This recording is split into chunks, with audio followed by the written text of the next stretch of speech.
All right. Thank you so much for coming to Counters for Social Justice Advocacy Committee. We are presenting Advocacy 101. So awesome to have you here today.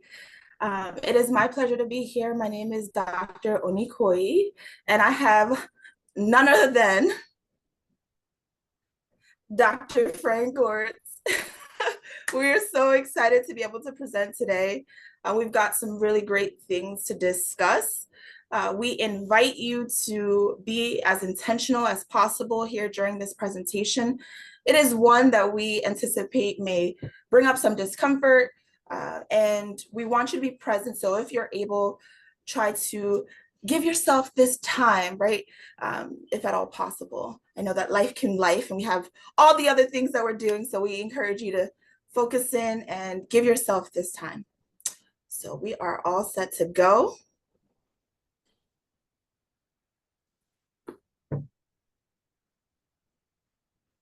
Before we do get started, we are going to discuss or mention our land and people's acknowledgement. So we're going to go ahead and read this together. We honor with gratitude the land itself, the nations that have nurtured these lands, and the enduring relationship that exists between them and their ancestral lands. We acknowledge their endured injustices and painful history of genocide and forced removal at the hands of colonizers. This acknowledgement only becomes meaningful when combined with authentic relationships and informed action. And this action is only a first step in honoring both the people and the lands we are on.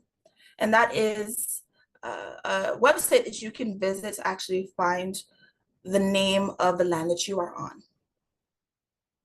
So a little bit about myself. Again, my name is Dr. Onikoyi. I'm a licensed professional counselor, doctor of the mind, and also I reside in New Jersey. I have a group wellness practice, and I also work in the psychiatric emergency department. I'm the co-chair of the Advocacy Committee. So super stoked to have my co-chair here as well. And that's a little bit about myself. Hi, everybody. I'm Dr. Frank Gorritz Fitzsimmons. It's always a pleasure to be here and share space with you guys. So I'm an LPC, soon to be an LMHC in the state of Florida. As many of you might know, if you know me, I'm an assistant professor over at Florida Gulf Coast University, where I work with the clinical mental health counseling department, and training our counselors in training is always an awesome delight. And I'm also really grateful and glad to be part of this committee as we continuously wrap our minds and hearts and spirits around what it means to be a strong advocate for social justice, as many of us are still trying to figure out who we are in these movements. So very grateful to be here and very grateful to have you guys here as well.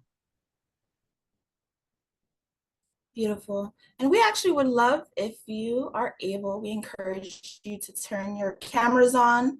This is going to be an interactive conversation, so you can get the idea of it being a lecture out of your mind, because we're talking with the peoples today, okay? So glad to have you here. And we are going to move right along onto our next slide. So we want to know who's in the room, right? We got folks from all over. It looks like we got some folks from Nashville. And if you're able, I'd love to have you use your QR code, use the QR code on the screen. If we can get that back up. Beautiful, beautiful. If you are able to use the QR code on the screen, or you can actually type this in menti.com. We want to see who's in the room. So we want to know what beautiful identities are here represented with us. Okay.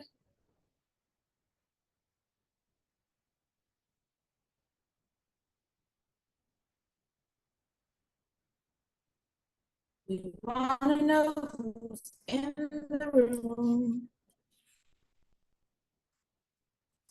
Just so you know, I sometimes break into song. So that's where we are. On this Wednesday afternoon or evening.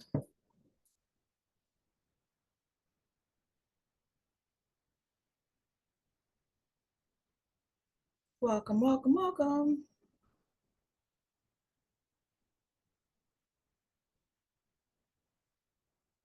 Beautiful. And Dr. Warris, if you're able to put the, um, the actual slide up with who is here, that would be phenomenal.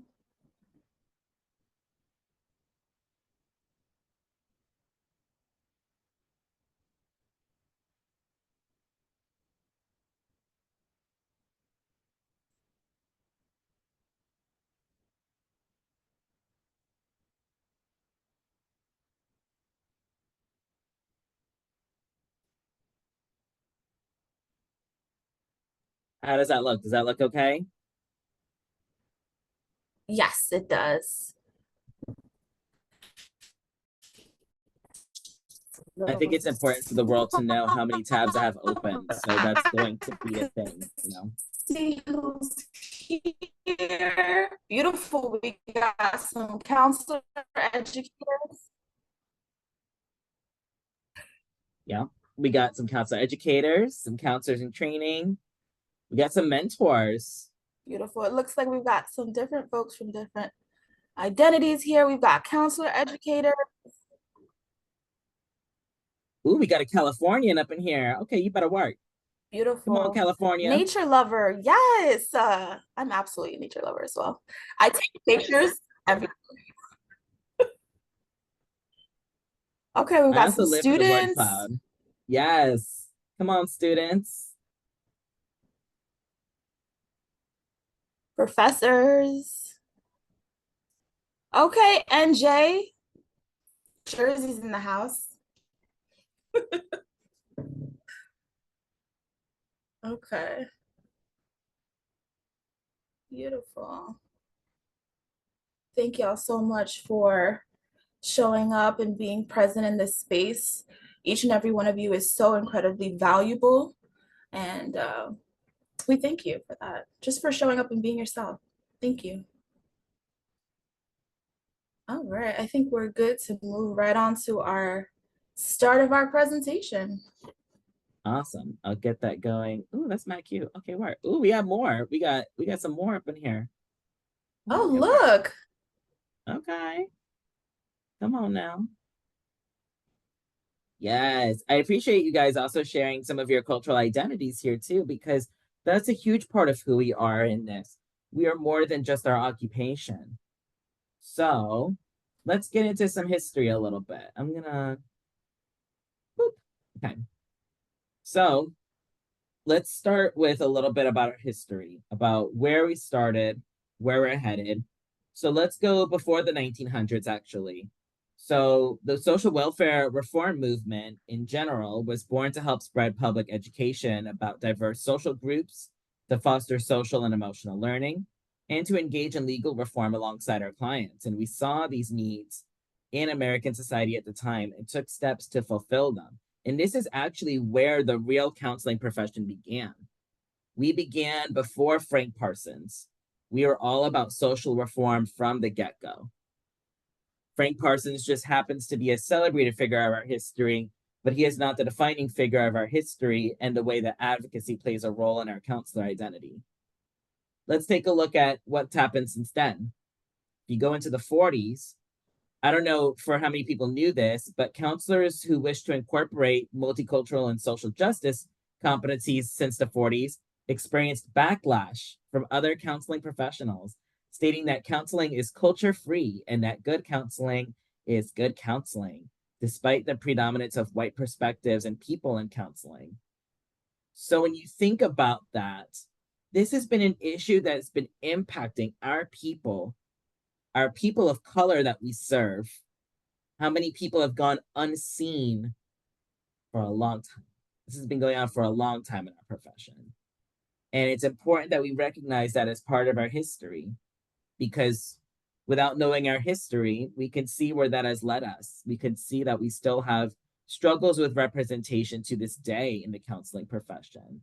When we think about our POC and our additional folks who have a minoritized social identity. Let's take a look at what happened in response to that. So between the 1940s and 1950s, minoritized communities actually ended up creating their own counseling networks to support each other in social justice liberation, in solidarity, and emotional support during oppressive experiences, right? So we think about the Madashine Society, we think about the Daughters of Bilitis, right? We have these groups that came about because if the counseling profession wasn't going to support our people had to create their own groups to survive systemic oppression. Little did people realize, though, too, that these people who created these counseling networks, they are counselors. They are counselors with or without the licensure. They are counselors who just weren't allowed to be part of the profession and who weren't being seen as a helper. But they were certainly helpers. And without their efforts, we would have lost a lot more people than we have throughout history, because we created safe spaces and support groups for our minoritized folks who felt lost and isolated. Let's move on to the 80s through the 90s. So an increased emphasis on multiculturalism and diversity. The MSJCC were born during that period, as well as counselors for social justice. Hence what we have now, right? E-Kitch Childs also is a big figure that we need to talk about here, because oftentimes we still attribute minority stress theory to Elon Meyer. And Elon Meyer was not the originator of minority stress. E-Kitch Childs was. E-Kitch Childs, Black woman, fierce as hell, was one of the biggest pioneers in the counseling profession that many people actually don't know about. But one of her biggest contributions to the field is felt by all of us today.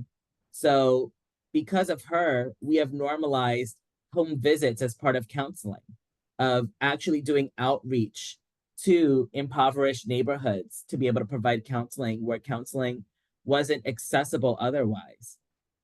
In fact, back in the day, it was considered unethical to do that. And she publicly was like, I don't think so, and did those home visits anyway. And now look at the ethics we have now where home visits are okay. She pioneered that.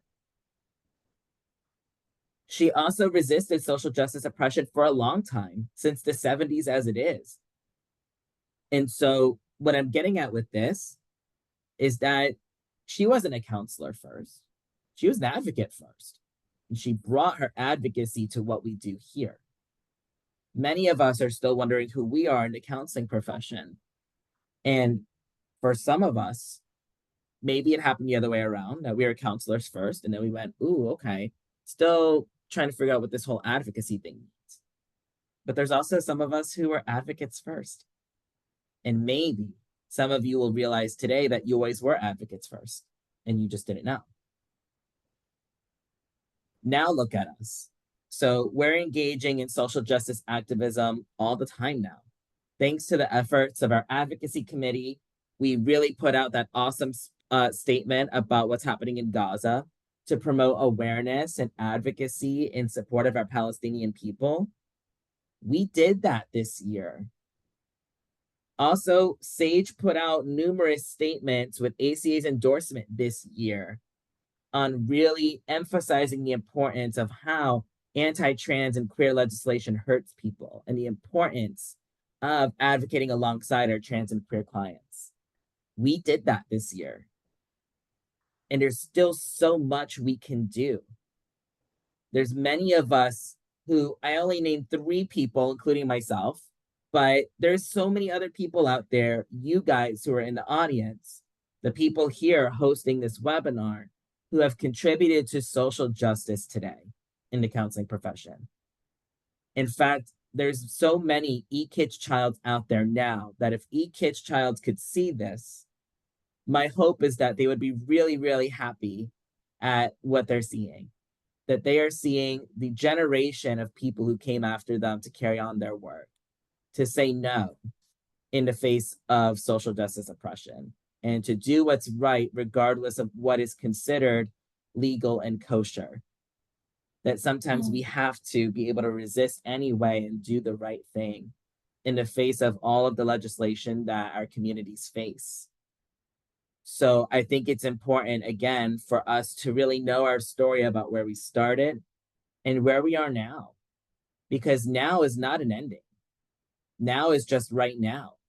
And the ending of our journey here and the work that we can do is yet to be written.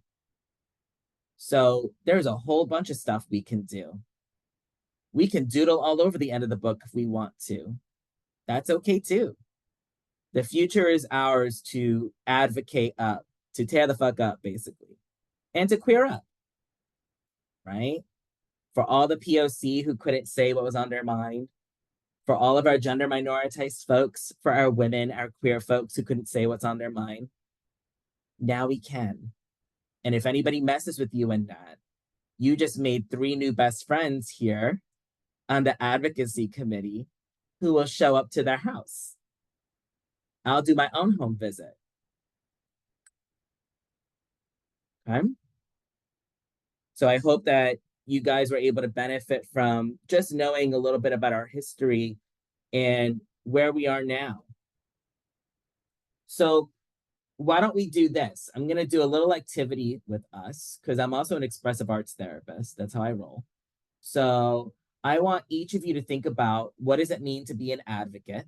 I want you to hold it in your head for 1 second, because what I'm going to do is I'm going to stop sharing my screen for a second. And I have a little word cloud that I have set up on my computer. We're going to doodle into it by just hearing from you guys, what is an advocate? I'm going to put it in there, and I'm going to show you what our beautiful word cloud looks like when we're done. So I am ready for you, since we talked about how this is going to be a conversation, right? What does it mean to you to be an advocate? Go in, say it out loud, type it, so that way I can go ahead and put it into our word cloud. Okay. So I'm going to do a countdown here. Ooh, okay, I see some words. That's good. That's real good. I'm going to do, okay, work. Y'all are doing exactly what I told you to do. Work. I'm going to give us a stopwatch second of a minute here. 1 minute, so we can get all of these things in here. So let us do it. Okay, and I'm going to type. So this is how you knew I did a dissertation, because I'm going to really type up in here. Okay, let's do. Okay, let's see. Lover of the people. Ooh, okay. Love that. Okay. I got that one. Amplify and love. Okay. I got social justice. Okay. I got equity. Ooh, I got change maker. Okay. I got listener. Got learner. Got some good ones up in here. Ooh, we got the word deconstruct. I live. Let's see. Speaking up for others who are afraid and in need.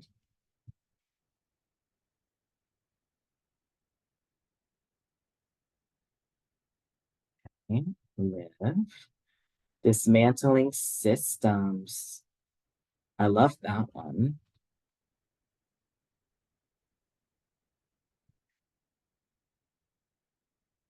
That. Ooh, presence. Solidarity.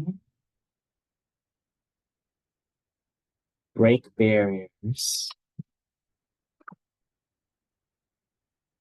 Okay. And we're at time. So I'm going to take the ones that we have and make little words. Activist. Ooh.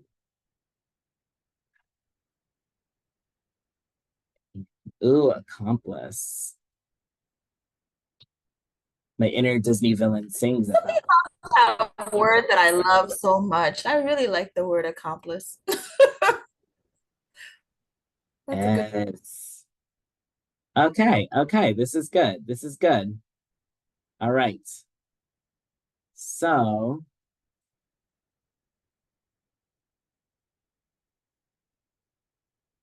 okay. What I'm going to do is that I'm going to continue to put these together and we can email out the word cloud.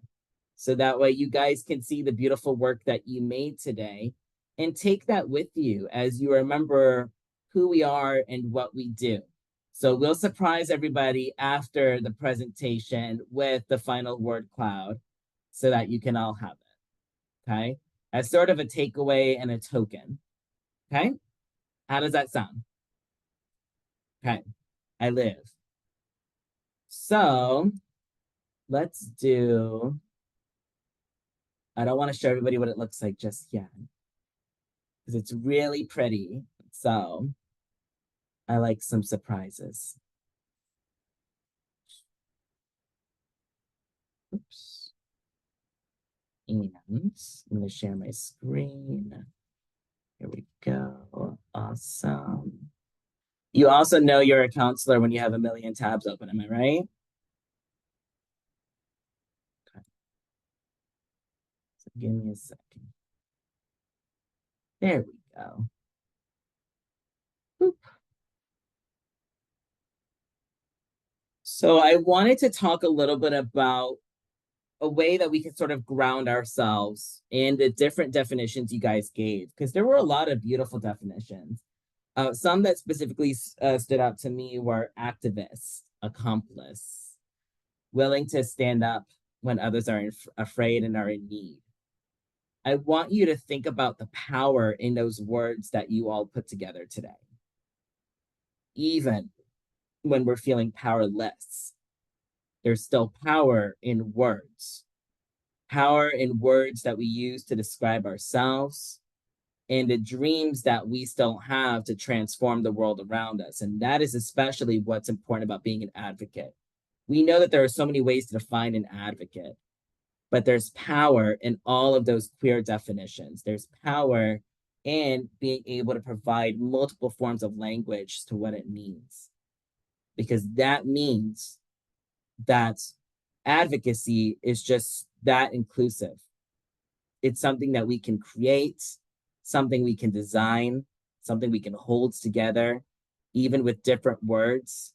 It means some of the same things to us, different things to us, but it welcomes all definition. And so I hope that you can take some of that with you as you look at the chat around you, because a lot of people put it in the chat, so finger snaps, to look at the chat around you and to think about the different energies of what it takes to be an awesome advocate. Also, finger snaps to the fact that all of you knew in your spirit what an advocate was. In academic circles today, especially counselor ed, we are so fixated on intellectualizing a definition. But these are definitions that you guys felt in your heart and spirit and your own lived experience. And that, to me, is priceless. I also want us to think about how we inspire each other. Can I just hear from maybe a few people about the way that maybe you felt inspired by an advocate after looking at those meanings, talking about some of those meanings of being an advocate? Who has inspired you? And what impact did that have on you? Who would like to share?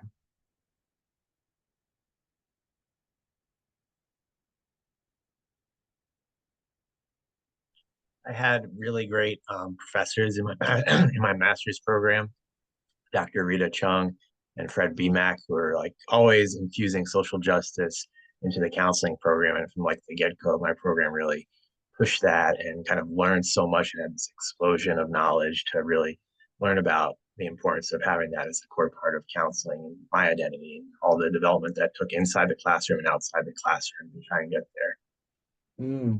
Yes, that's a finger snaps to that, you guys. Yes. I also love what you said too, this idea of the explosion of knowledge, because advocacy can be that exciting and dynamic. Advocacy can be a group of ideas, ideas that maybe we didn't have before, but when they show up, they just whoop, and they brighten up our lives. Who else would like to share? I'd like to hear from at least just one more person.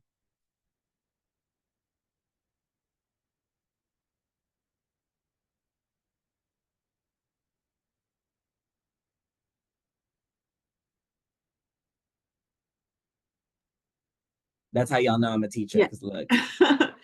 I was gonna say, I was just thinking back to when I used to work at the rape crisis center, and we had advocates who were volunteering their time to make sure that sexual assault survivors were really heard, that they were receiving the care they needed, that they weren't being, ill-treated by law enforcement and all of those things. And these were really passionate and really fierce people who, saw injustices happening and decided to make time to attend to it. And I was very inspired by them. And I think that was where my sort of advocacy began, taking root, was during that work. I love that. Send some finger snaps to that. I think that is also so important, the dedication. So when you hear about this dedication, I think about people willing to build a foundation and to hold space for others. It reminds me of that definition that somebody provided in the chat of being able to hold space for others when they're afraid and are in need. There's a sense of being able to hold shelter for somebody. And maybe it's not always physical shelter, but it's psychological shelter. And if oppression and systemic violence is anything, it's psychological violence. And so being counselors, we offer this refuge of psychological safety where we can remind our minoritized people that they are not imagining it. They are not experiencing cognitive distortions, right? That the gaslighting is hella real. I even accidentally coined a term today when I was typing gaslight. I accidentally typed gaslightning, and that actually makes so much sense because people sometimes when they're gaslit, legit feel like they've been struck by lightning. They're all out of sorts. It's like, what happened here? Right? So I want you guys to take that with you, to know that as a counselor, we're naturally advocates. And the more that we own that, the more power we can raise for ourselves and the people that we're trying to help. I also wanted to provide one further point before we get on to the nitty-gritty of looking at, okay, what is the work that we put into being an advocate? What does that look like? It's important to pay tribute to our ancestors. And our ancestors can mean lots of different things, but we also don't want to appropriate the term. So when we think about who's your ancestor, I want you to think, and this is just for thinking, so I'm not going to force anyone to share this time. My teacher hat got foiled, but I want you guys to think about who are your ancestors, literally. Do you know them? Do you know their names? Some of us don't know their names, and social justice oppression, systemic violence took that away from us. But I want you to, at the very least, think about if you could name your ancestors, what would their names be? What would they look like? What do you think the type of life they had was? Think about how many ancestors maybe you had. We all come from this lineage of a variety of different people who have lived before us. So who are the people who are connected to our ancestry? I ask you guys today and tomorrow to continuously think about that, to think about the people who may have literally contributed to your presence today as ancestors to you. They might even be the people who designed the buildings you live in. They might be the people who designed the buildings that you go to school in. Think about those people and think about, if you can, think about how much they invest in you. How much they invest in you because maybe they thought about the future and what that could look like, in the sense of our lives weren't perfect in the 1800s, 1700s, however, but our descendants can make things better. Think about the way that they view you. And I know that's very meta, but give it your best shot sometime. And take some faith in that, take some love in that, take some spirit in that, of if your ancestors were looking at you today, how would they be proud of you and the things that you accomplished? Because I'm sure you've done a lot more than you realize you have. Just by being here and being part of the lineage is more than enough. So take that in a little bit. Think about who your ancestors are, how proud of you they must be just for existing, just for surviving, and take into your hearts the pride that they may have in you, knowing that you can change the future for future generations after you. I know that sounds very Lion King, but just roll with it, yeah? Okay. So I'm gonna hold a minute for that space, just a minute. And then we're gonna do some finger snaps for each other and then move on to Dr. Onikoyi as she goes into the nitty gritty of what it takes to get into this advocacy work that we love and imagine so much. So take a minute.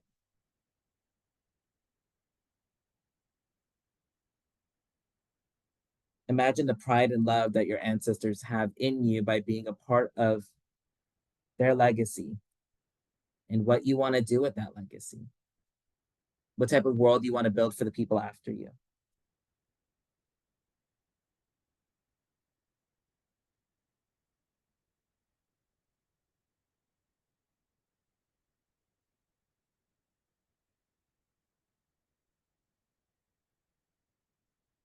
Imagine them pouring love into you. Imagine them pouring faith into you. Imagine that they can see everything that you've done, and imagine that they're smiling at you about it. Imagine that they're cheering you on as if you're Simone Biles.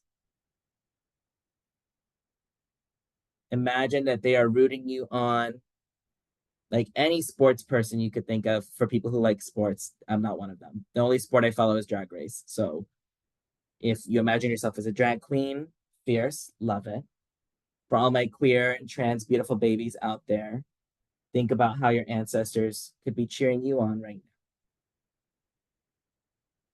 Even if they're also not the ones who are related to you, but they have maybe been past trans and queer people themselves who are excited at the future that you're creating by being here, by being a part of their future. Let's send some finger snaps to that.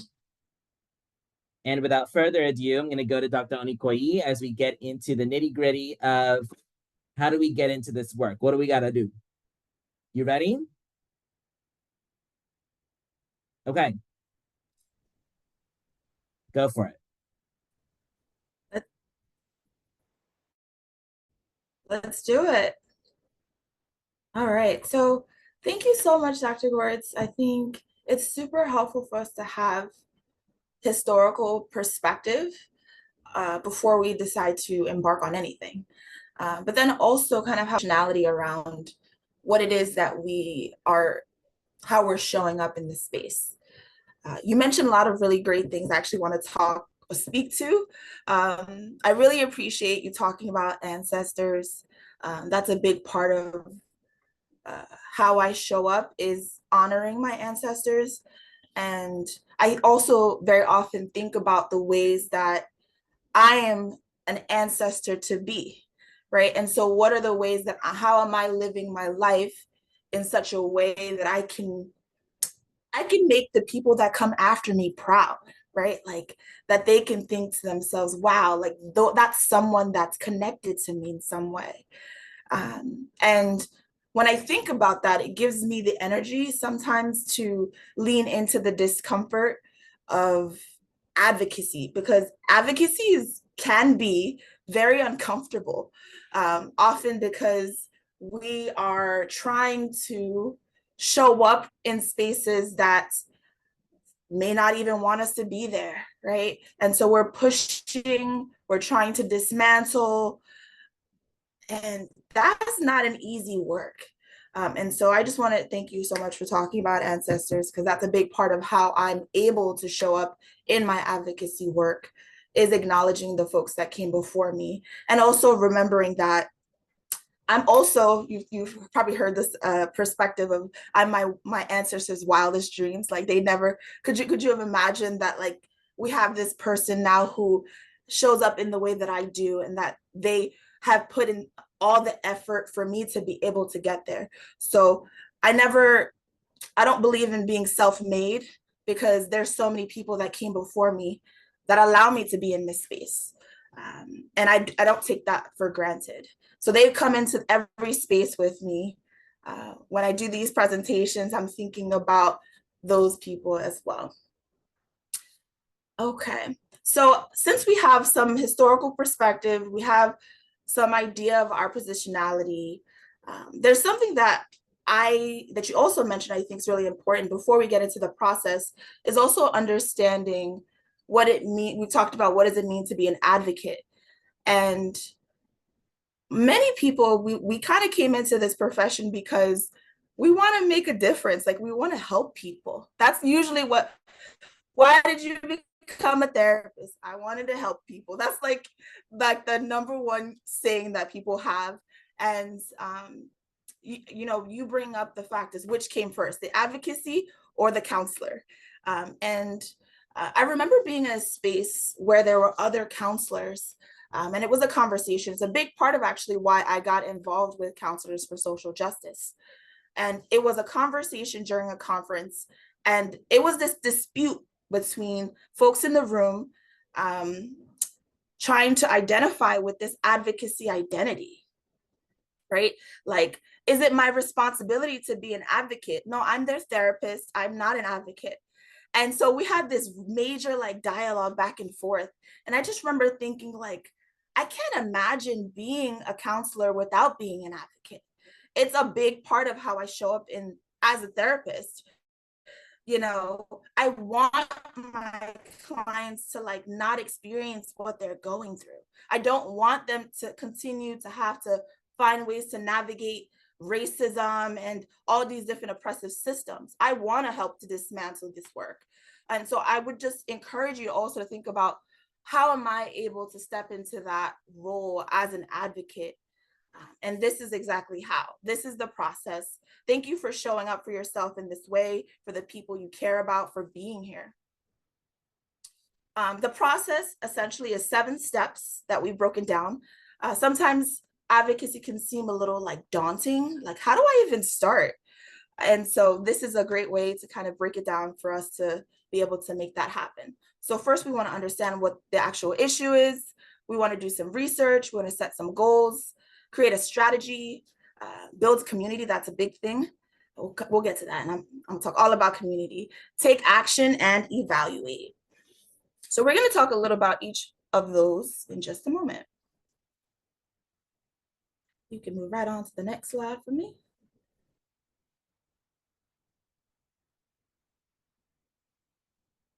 Beautiful. So how do we identify the issue? I think that one of the best way to do that is to really be clear about what it is what am I experiencing?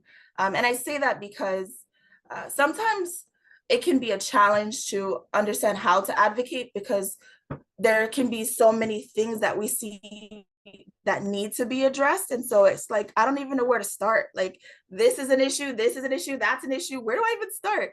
I think it can be helpful if we're just sitting and being present with ourselves. What's the emotional experience that I'm having right now? I think when you're clear about who you are as well, which is why we kind of had you talk through a little bit about who am I, it gives you some understanding about perhaps some of the identities that may experience some challenges that you may be interested to advocate around the issues that they experience. Leaning into and being more centered in yourself, your thoughts, your feelings is super helpful to identify perhaps an issue that you would want to address. This gives you some context and background about that issue would be important to know as well. And then, who are the people that it's actually affecting? How do we get here? And to be honest with you, that's a conversation that I have with myself quite often, because I'm sure many of you are aware of all the different legislation and things that are happening right now. We'll likely talk a little bit about that, but that's the question that comes up for me. It's, how did we even get here? This feels like the Twilight Zone. Like, so that's what's helpful for me, is when I'm present to what it is that I'm experiencing and connected to who are the people that are impacted by this particular issue. We can move right on to the next slide.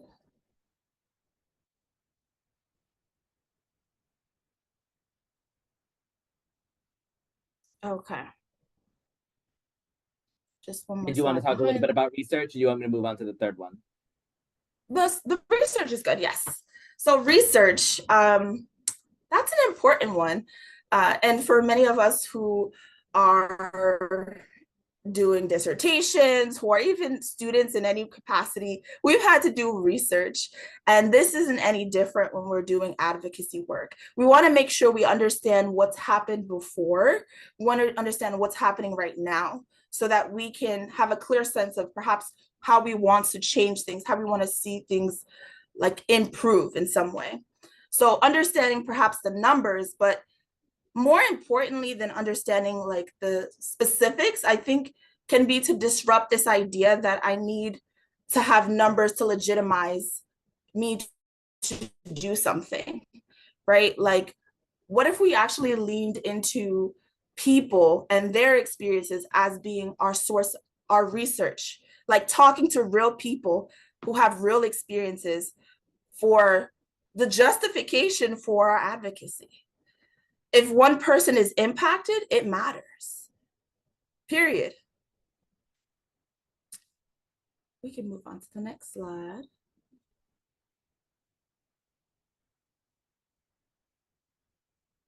And also just in terms of the research, it's helpful for us to also understand perhaps what are the policies that are currently in place. And maybe there are some things that are happening that are actually helpful when it relates to that issue. And so maybe there's something that we want to do to enhance it, to strengthen the experience that these folks are having, or it's not working at all, and we need to figure out a way to address that. But knowing where we came from is important for us to be able to move into our action and care for low-income individuals. That is so important. Thank you for sharing that. Setting goals. Have y'all heard about these SMART goals?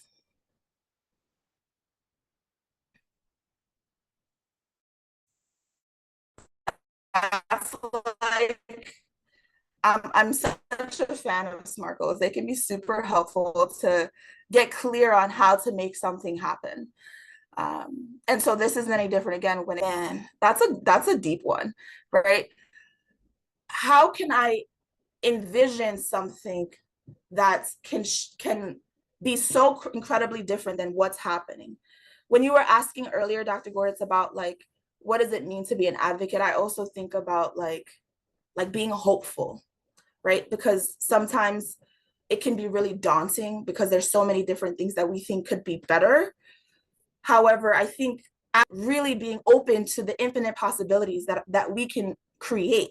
And so much of the challenge is like releasing these like limiting mindsets that we have within ourselves. Like, in order to have this type of advocacy, we sometimes have to liberate ourselves, right? Collective liberation is so important. And in order to do that, sometimes we have to liberate our own selves, like, so that we can let other folks know that they have space to be fully themselves, right? And I can help facilitate and support them on their journey as well. So those are some ways that we can do that when we are open to creating from scratch, right? It doesn't even have to be some sort of reforming. Like, we can dismantle and create from anew. and create some goals, right? Like, what is it that I actually want to accomplish here? And make them smart. The next slide, please.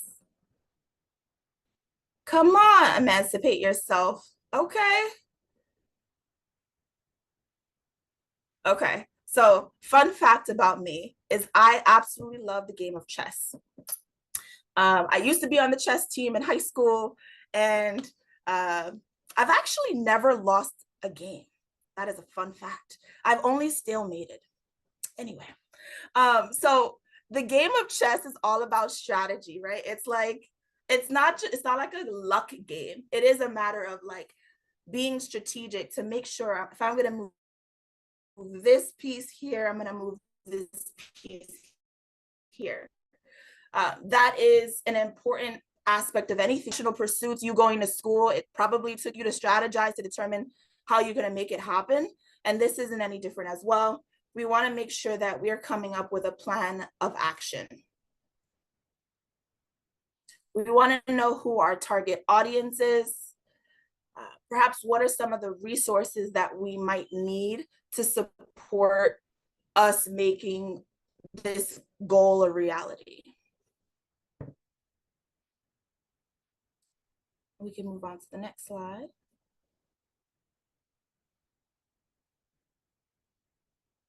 Yay, okay, I love this so much. Building community.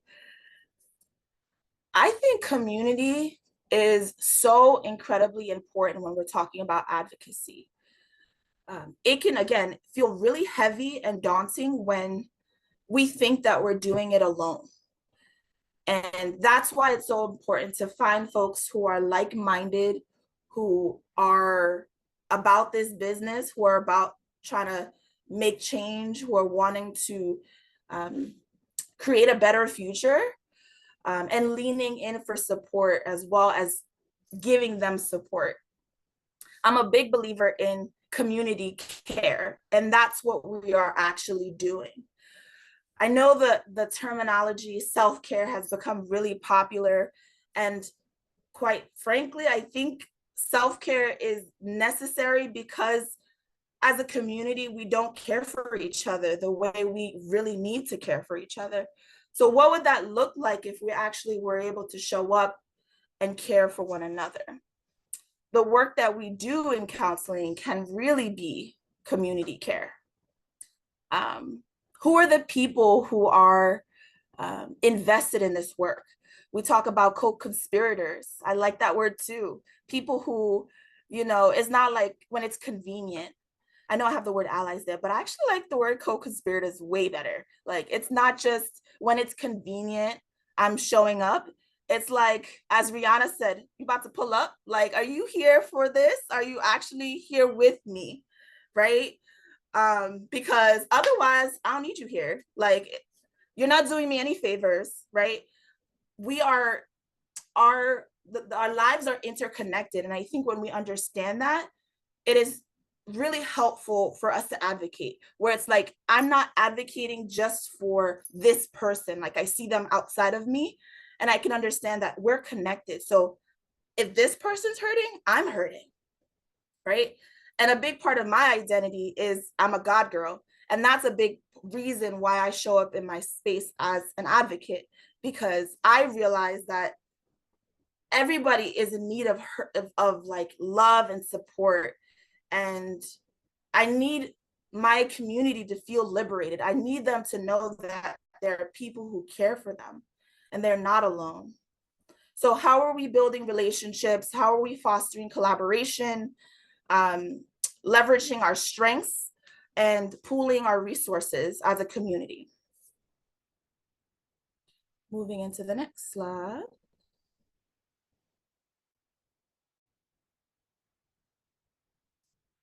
Yay, okay. Next up, we're doing the work. How are we taking action? We've conceptualized it. We know what our position is. We know our history. We know what we want to talk about, what we want to address. We got our peoples lined up next to us, right? We got our community. And so now it's time to take action. We need to come up with a plan. We need to mobilize our community, our supporters, to actually accomplish it. When it comes to action, I think it's also important to be mindful that sometimes we envision action only looking one way, right? Like we think about folks who are protesters, like they're on the front lines, right? And they're gonna advocate for the needs of the people. Well, there's so many ways that you can advocate. You can be the person who helps to create the signs. You can be the person who is working with community leaders to galvanize or get folks riled up about whatever is happening. You can be the person who is speaking on the microphone. You can be the person who is looking out for everybody, making sure that they're safe. So there's just so many ways that you can take action. It doesn't have to look one way. Your advocacy can be multifaceted. Ways that you might be able to do that, again, outreach. I think it's important also to remember that we have a lot of new technology and resources at our disposal that we can use, right? In previous years, that hasn't been something that's possible. And so using our resources, like letting folks know what's actually happening is so important in order for us to get, like visibility is the word I'm looking for. How are we able to get in front of more people for them to understand the importance of this work? Yes, I love that. Come on. Everybody needs water. Right? The people who are supporting in whatever ways they can. And no role is smaller than the other. I think about like what it means to, let's say, run a hospital. Every single person is important, not just the physicians, not just the nurses. If there were no janitorial staff, it would be unhygienic. It would be problematic, right? Every single person is necessary to kind of orchestrate and have a smooth experience for folks, where it's not just like we're getting by, but we're actually having a very productive experience as well. We can move on to the next slide.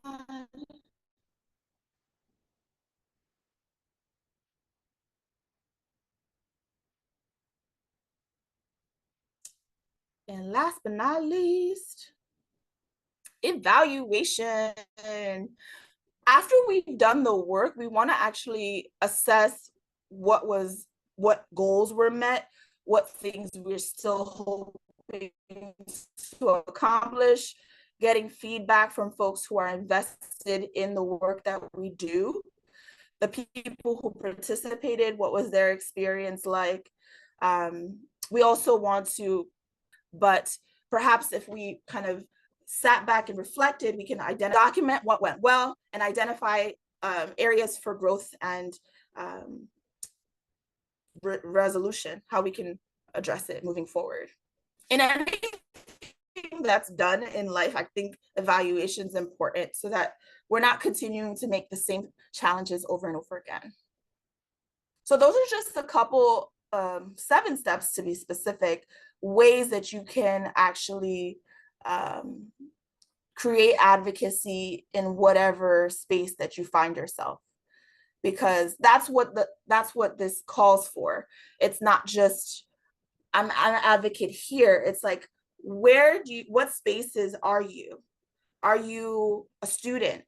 So when we ask who you are, I'm a daughter, right? How am I advocating and engaging in conversations with the people that I know, right? If I'm a professor, what ways am I advocating for things in the classroom? When it comes to how I'm being treated, right? Am I actually speaking up and talking about those things? When I see wrongs happening with other people, am I actually saying something about it, right? Am I just feeling a little uncomfortable inside? Or am I actually saying, you just spoke over her, she was speaking, right?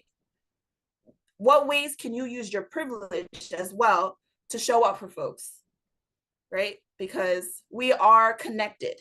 That mentality, I think, can be really helpful to disrupt this idea that it's like, I'm helping these people, right? No, we're all connected.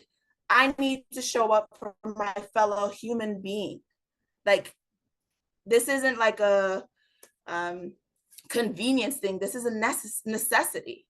So those are just a couple steps I think could be helpful for us to be able to come up with our advocacy. And I will relay this over to you, Dr. Gorritz. All right. And so I found this infographic through my social media people. Thank you, Darius Green, for sharing it with me. And thank you to Deepa Iyer from 2017, who put this work together. And so they took the time to dream out loud and create what we call a social change ecosystem framework.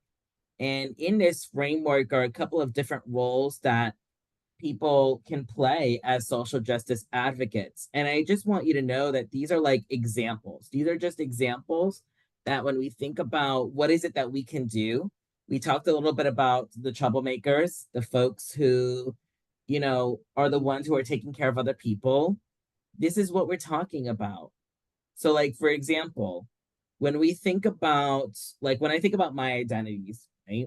And I think about what it means to be a counselor, I especially see myself, like when I see a counselor, I think of myself as like a healer, and I see myself as like a caregiver, right? So healers recognize and tend to generational and current traumas caused by oppressive systems, institutions, policies, and practice. Our caregivers are the ones who nurture and nourish the people around us by creating and sustaining a community of care, community of joy, community of connection, right? So I want you guys to think about this for you. Who are you in these movements? Which roles do you see here that you'd like to see yourself grow in? Or what roles aren't on here that you would like to see yourself become? And so I want to give you guys a minute to look at this, and I'd love to hear from you guys about the different types of roles that you can see for you. Some of the other roles, because I know the writing's a little small, include like the guide, right? So the guides are the ones who teach, they counsel, they advise, they use their gifts of wisdom and well-earned discernment. We have our weavers. They are the through lines of connectivity between people, places, organizations, ideas, and movements. We even have our frontline responders, you guys. Some of us are frontline responders in the work that we do, where we address community crises by assembling and organizing resources, networks, and messages. Some of you are visionaries. Some of you are builders. And for the builders, they develop, organize, and implement ideas and practices. What if we're a little bit of everything? I want to hear from you guys about what types of roles you see for yourself, whether it's on here or even just in your own language. And which roles would you like to see yourself grow in as part of growing with the social justice movement? Who'd like to share?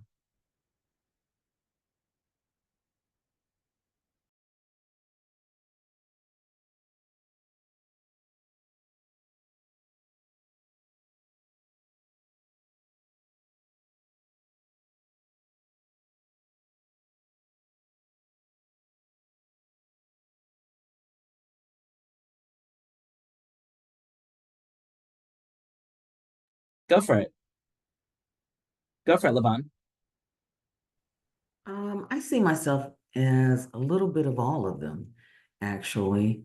I put in the notes that I am actually looking to start an advocacy group for memory care. I have an aunt who has dementia and she doesn't have any money. She has Social Security.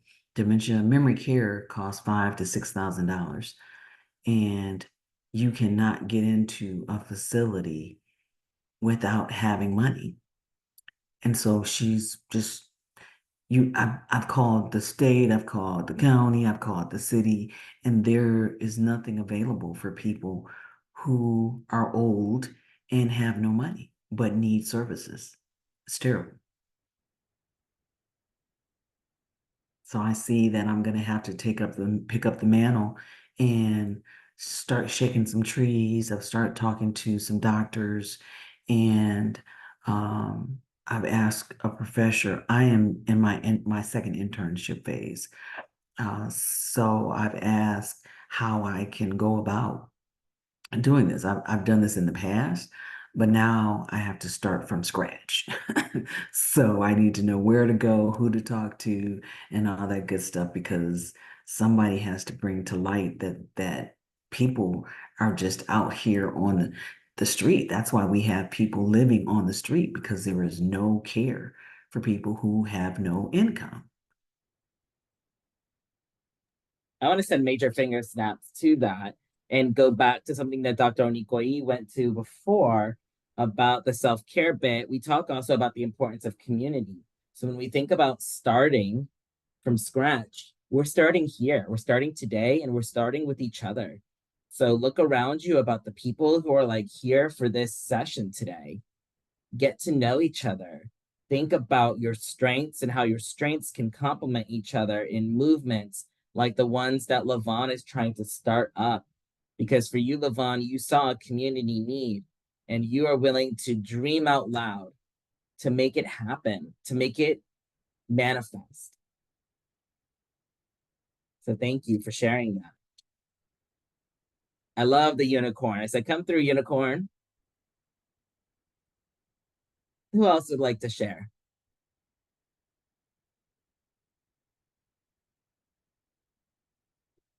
Which roles would you like to see yourself grow in?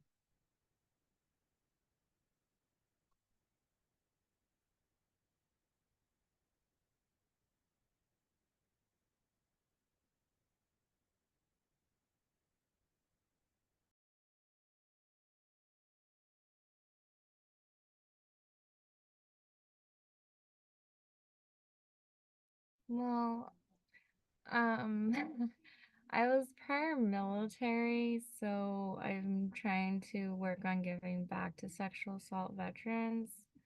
And so I kind of see myself as like the frontline responder, disruptor, and possibly a visionary. But we'll see how that goes. We're seeing it now. You talk about how we see where it can go, but we see it right now in you just claiming it. You know, this is where it begins.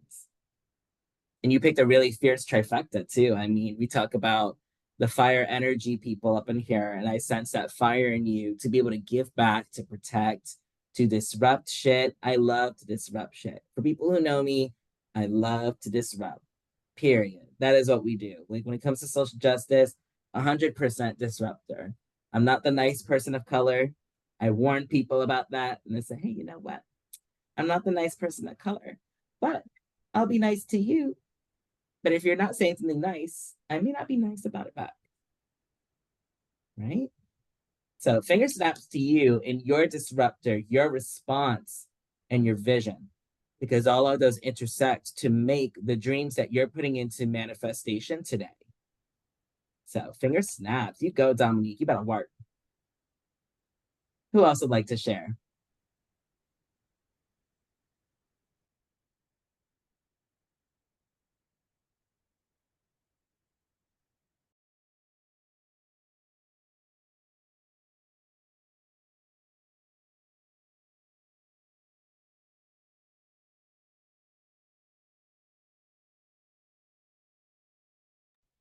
There's one thing I know that I want to grow more in, is as a storyteller. I really think that there's such a beauty to telling stories. And I think that folks can experience a lot of hope when that's shown up in a very real way. There's definitely a beauty to it. So that's one thing I know that I would love to grow in. I definitely am a disruptor. Healer is a big identity for me. I don't like to care for people, most definitely. Visionary for sure. Weaver is something also that I'd love to learn more and grow in. Frontline responder, most definitely. We out here. And definitely a guide. Yeah, this is great stuff. Um, and I acknowledge that there's room for more growth, right? I do good work and I'm here for more great work. Yeah, definitely. Finger snaps to that. And thank you for sharing that.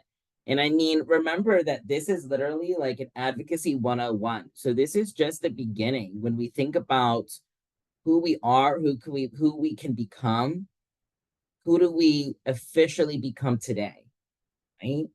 Leads us to who we become tomorrow and the things that we do tomorrow too, right? So there's so much here that we can work with, we can dream about. There are going to be some of you who create your own ecosystem frameworks, and I want you guys to do that. There are some of you going, okay, I see myself in more than one way here, and that's fantastic. We do not have to live in the world of the singular. We are queer people in all ways, shapes, and forms. Not to ever appropriate the term, because we know what being part of the queer community means, but there's still so much queerness that goes around us in the world, that to view the world as just singular doesn't make sense. Coming from a queer person, I definitely don't get it. I'm like, no, the world is a lot queerer than that, for sure. There's so much more to us than just one identity or one label. So remember that as you continue to think about who you are in this work. And for some of us, it's going to take time. So that's okay too. I want to flip the script a little bit. And so I would love to hear people share words of encouragement for each other and yourself as you continue to think about what type of role you want to see yourself grow in. So I would love to hear people speak up in this moment to share some words of encouragement that are not only for your friends here that you're making today, but also for you as you continue to explore who you are in this movement. Of course, Emily. Ciao. Absolutely. Who would like to share some words of encouragement for others and themselves in this space right now?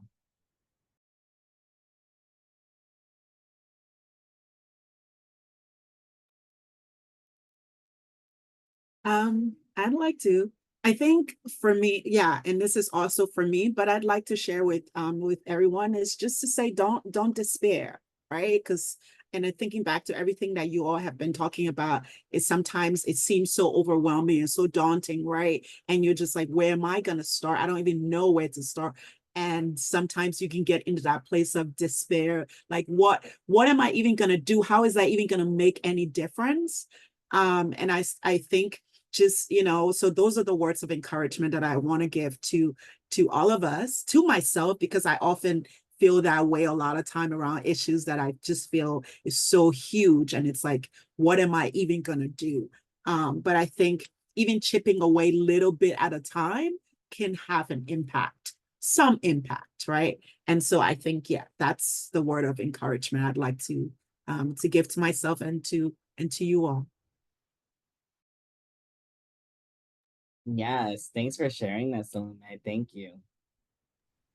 Who else would like to share? From folks I haven't heard from yet, because I'm a group worker. I do group counseling, so people I haven't heard from yet. The people want to hear you.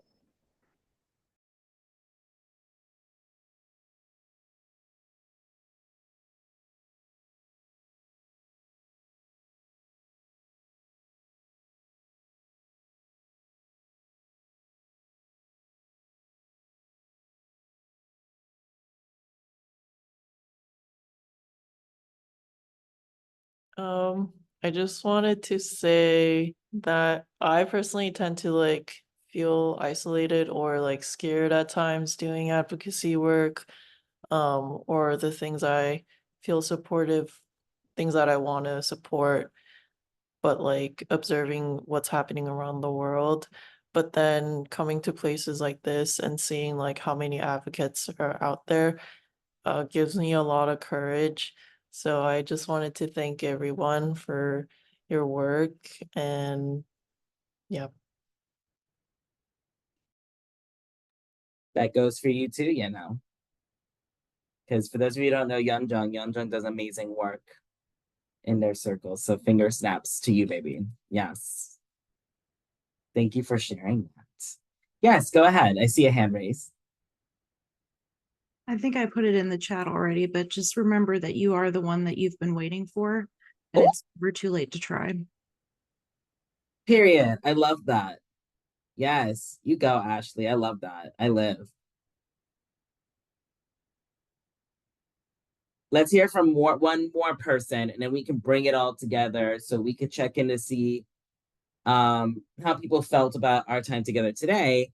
But we can also talk about, you know, the advocacy committee and some of the work that we do, so that if you see yourself like ready to do some work right now, you've got people here who are willing to embrace you as part of the team.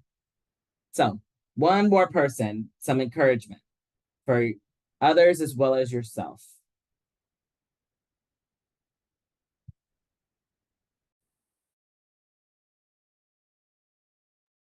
I guess as someone who would consider it a disruptor,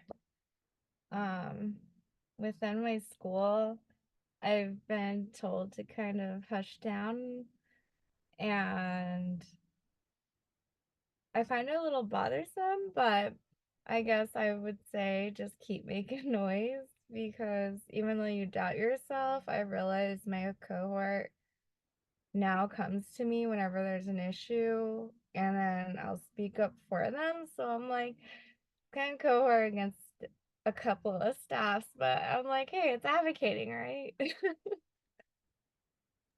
You have a friend in us now. Okay. I was just gonna say, okay, visionary. And me especially. So I don't, you know me, whatever university you're going to, you can come to me and I'm on your side about that. Appreciate it.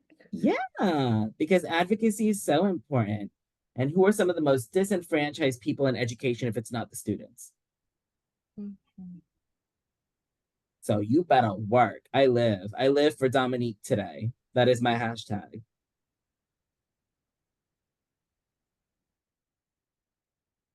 So I want to hear from you guys. How did you feel about our time together today, and sort of just this introduction as to what it could look like to be an advocate?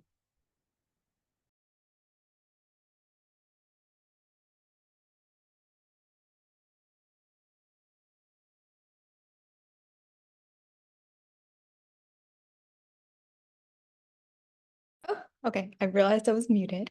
But I was apologizing because it's a little dark in my apartment. But I absolutely love this space. I think it just provides like, as we were talking about, just like a brave space where we can kind of be, not the perfect advocate, kind of starting, whether we're starting from scratch or we're just looking to kind of develop like in our advocacy skills. I just think this space was just so helpful in that. So like from the history part, and then also that model that you showed us earlier, which I actually didn't even know about. So I think it was just really helpful to be in a room full of other individuals who are just committed to this work. By you being here, I mean, this is part of the commitment. And also, I'm looking at the chat. I'm like living for all the people who like see different roles and identities that they want to carry in themselves, and identities and gifts they already have. All of us have gifts deep down inside, and it's great to be able to see that and have a space where we can see ourselves more closely from empowering lens. Thank you, Stravia, aka the Ariana Grande of counseling, of counselor ed. One thing I actually want to throw into this space that I think could also be helpful is I think sometimes we make folks who have made some significant contributions out to be like they are superheroes, and they're not, right? Like they did some phenomenal work, but honestly, at the core, they were just people who are like, this is wrong. Like somebody has to say something about it. And we're willing to be uncomfortable. Like, and we're willing to build community, get folks involved so that they had a movement, right? They say like, if you want to go far, right, you get people to go far. If you want to go quick, you go by yourself. But if you want to go far, you bring people in. So I just want to put that into the space that sometimes we think about like the Rosa Parks and we think about Dr. MLK Jr., but these were people in their 20s who just were like, this isn't okay, right? They're not superheroes. So if we can remove that mentality, we can maybe start seeing that within ourselves, that we can be uncertain, that we can have challenges, that we can have be differently abled, that we can have these challenges, we can have a stutter, we can have these things and still be so incredibly impactful. It doesn't have to look perfect, but you do have to start.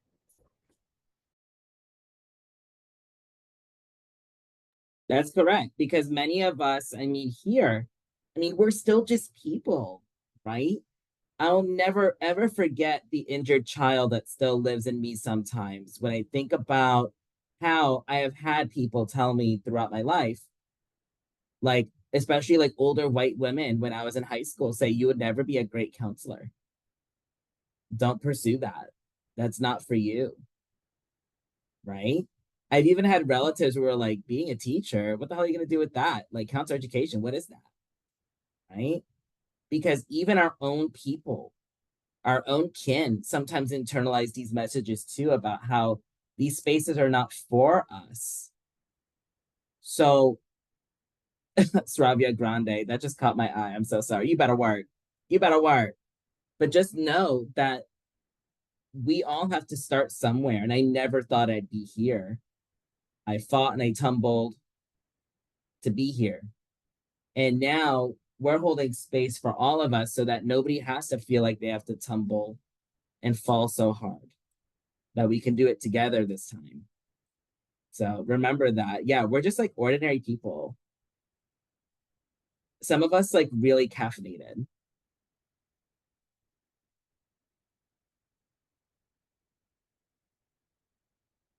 So I live. And I live for you guys. So thank you for holding this space with us. Dr. Onikoyi, I know I would like for you to share a little bit about like what we do so that if people like want to join us, then they know how to like reach us so they can pitch in and do some of this work with us. But before that, just know that there is a survey that we're putting out so that way you can claim your CE hours and all of that. There's a survey also attached, so please consider filling that out. And yes. And leave your emails in the chat for me so that if you want that word cloud that I made, then I could send it to you. Okay. In the meantime, Dr. Onikoyi, do you want to tell everybody a little bit about who we are and what we do? I sure do. Okay, so we are Advocacy Committee of the Counselors for Social Justice, which is a division of the American Counseling Association. We are exactly what we sound like. We are all about advocacy and social justice, what ways that we can disrupt and really be the social conscious of the American Counseling Association and our community. And so for folks perhaps who may be interested and want to get involved, you can reach out to us. I'll put it in the chat too. Advocacy at counseling-csj.org. And my hope for you, honestly, is that you use this opportunity not as one that is just like an informative space, but one that transforms you, that stirs things up for you, that makes it so uncomfortable to just sit and just be in this space, but be willing to be uncomfortable to take action. So use those steps that we spoke about and identify a topic that you actually want to address and lean into the community, get folks emails, right? Like, and get into some good trouble. I love to hear about it too. So let us know what good trouble y'all are getting into. We love that too.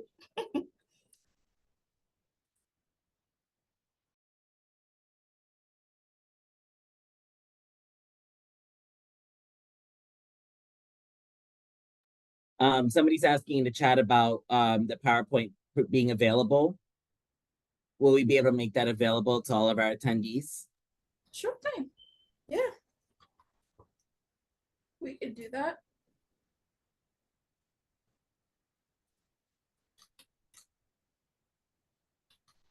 Right. So we know we're hitting that time. Oh yeah, what's the email again? Anna Baird wants to know.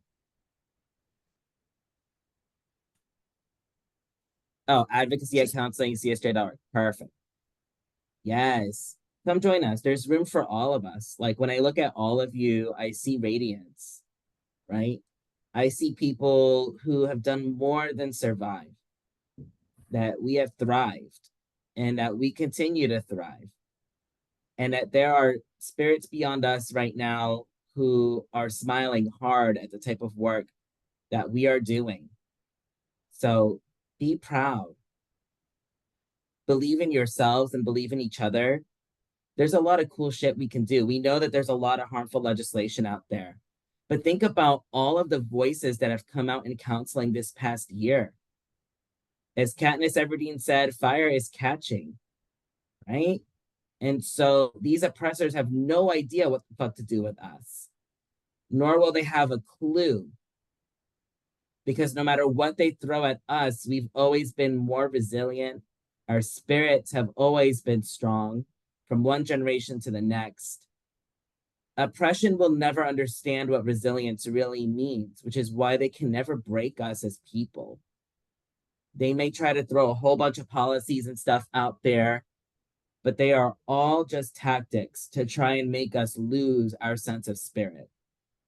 And that's something that people can never break, because somewhere in the ruins of those decisions, those policies, are us, the basic people who eventually became to be known as Rosa Parks, E-Kitch Childs, MLK, my boyfriend Malcolm X. I imagine myself with Malcolm X all the time. Right? That's my boo, period. So think about that and remember that. And your name is in there too. Whether you realize it or not, you have impacted somebody. A loved one, client, a student, a colleague. So remember that you're part of that. And start putting your name there too, right? Like, period. You think of yourself in that way, you'll start to show up that way. Like, I'm an advocate, I'm an activist, I do this work, right? Like, I am a healer, these are all the things that are already part of who I am. And so start thinking of yourself that way. You'll start showing up that way. Thank y'all so much for being here. We so appreciate you. We got to keep this on though, because I'm still writing emails. So look, I'm like, oh shit, don't log out. I'm like, don't log me out, Tina. I won't. It won't. If you would like to be a part of being in community, you're welcome to put your email in the chat, and so we can share that with folks perhaps who may be looking for community too. Yes. Oh, totally. Yeah, and you guys can I'm gonna put my email in the chat too. So like email me like anytime. It could be like 3 a.m.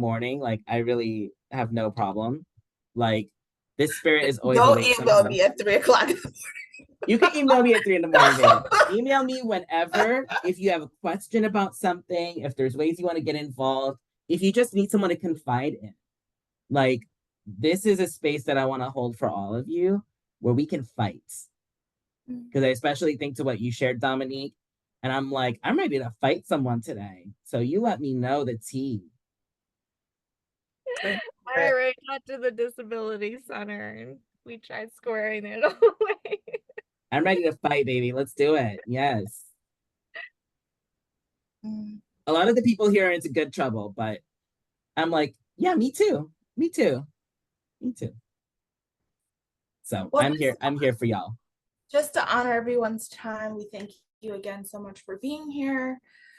Thanks for showing up for yourself. Thanks for showing up for your communities by being here. Like, you are so important. You're valuable. Your presence and absence makes a difference. Like, yeah. Can't wait to hear about all the phenomenal things y'all be doing. It's good stuff. So we meet again. Be well.